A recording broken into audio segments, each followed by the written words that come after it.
Hello guys, আসসালামু আলাইকুম, welcome to my back channel. আজকে আমি ভুট্টা ভাজা করব।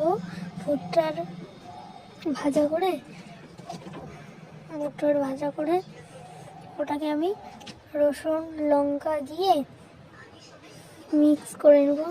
দেখো নুন দিয়ে দিয়েছি, নুন দিলাম, তেল দেবো, দিয়ে এখন ঢাকনাটা লাগায় মিক্সারে দিয়ে দিব। দেখো কি সুন্দর হয়ে গেছে। এখন এটাকে সকাল সকাল চা দিয়ে খাও, খুব টেস্টি। দেখো আমি চা দিয়ে খাবো। আমাদের ভিডিওটা যদি ভালো লাগে লাইক কমেন্ট শেয়ার করবেন। ভিডিওটা যদি ভালো লাগে তাহলে কমেন্টে বলবেন।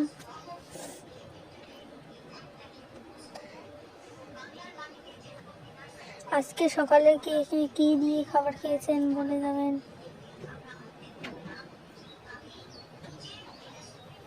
আমরা তো এগুলো দিয়ে খেলাম। ভালো লাগলে লাইক কমেন্ট শেয়ার করবেন।